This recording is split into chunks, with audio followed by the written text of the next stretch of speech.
भारत में अगले साल यानी 2024 में लोकसभा के चुनाव होने हैं और अगर इन चुनावों में प्रधानमंत्री मोदी फिर से जीत गए और नरेंद्र मोदी तीसरी बार भारत के प्रधानमंत्री लगातार बन जाते हैं तो दुनिया के 3 सबसे बड़े देशों में सत्ता स्थायित्व की तरह हो जाएगी, सत्ता बिल्कुल स्थायी हो जाएगी। और ये 3 देश होंगे भारत, चीन और रूस, जहां सत्ता एक ही व्यक्ति के हाथ में लगातार चल रही है।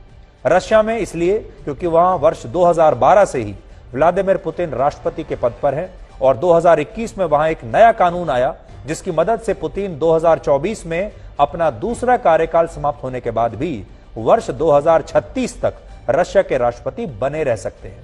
तो पुतिन अब यह समझ लीजिए आने वाले कई वर्षों तक वहां रहेंगे। इसी तरह चीन की सत्ता से भी शी जिनपिंग को हटाने वाला अब कोई नहीं बचा और वो अगले कई वर्षों तक या कह लीजिए दशकों तक चीन के राष्ट्रपति बने रहेंगे और यह भी हो सकता है कि वो आजीवन इस पद पर बने रहे। इसलिए ये जो तस्वीर है अब ये आपको आने वाले कई वर्षों तक यही देखने को मिलेगी। और भारत में अगर प्रधानमंत्री नरेंद्र मोदी 2024 का लोकसभा चुनाव जीत जाते हैं तो वो भी वर्ष 2029 तक भारत का नेतृत्व करते रहेंगे।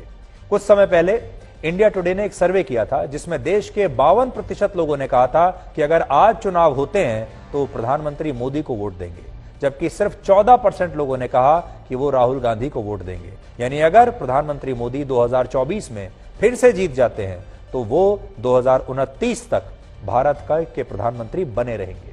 हालांकि इन तीनों देशों में यानी रशिया, चाइना और भारत में इन तीनों नेताओं में 2 बातें बहुत महत्वपूर्ण हैं। और आज हम ये नहीं कह रहे कि हम नरेंद्र मोदी और शी जिनपिंग का कोई यहां आपके सामने तुलना कर रहे हैं, क्योंकि तुलना हो ही नहीं सकती। लेकिन 2 बातें कौन सी हैं? पहली बात यह कि भारत की व्यवस्था रशिया और चीन की व्यवस्था से बहुत अलग है।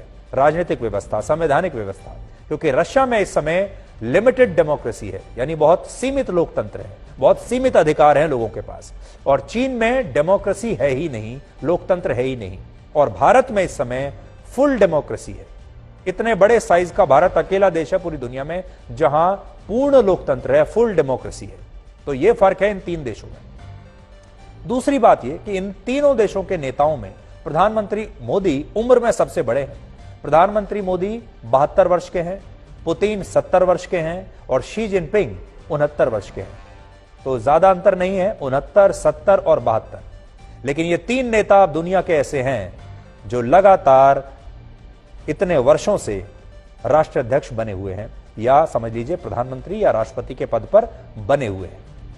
यहां समझने वाली बात यह है कि भारत में नरेंद्र मोदी अगर तीसरी बार प्रधानमंत्री बनते हैं तो यह घटना चीन में शी जिनपिंग के तीसरी बार राष्ट्रपति बनने से बहुत अलग और बहुत ज्यादा महत्वपूर्ण होगी। और मैं ऐसा इसलिए कह रहा हूं, क्यों कह रहा हूं, इस बात को आप इस चित्र के जरिए समझने की कोशिश कीजिए। देखिए अब एक चित्र आपको दिखाते हैं। इस चित्र में आप देखेंगे एक तरफ प्रधानमंत्री मोदी हैं, मैं आपको बड़ी स्क्रीन पर दिखाता हूं, समझिए इस बात को।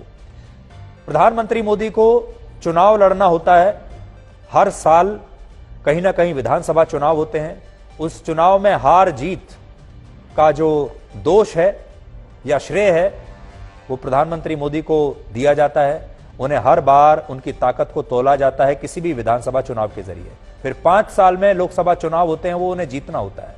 इसके अलावा विपक्ष है, जनता का दबाव है, मीडिया है, चुनाव का दबाव है, एनजीओज हैं और अंतर्राष्ट्रीय संस्थाएं हैं जिनका जवाब प्रधानमंत्री मोदी को देना होता है और भारत के संविधान के हिसाब से चलना होता है।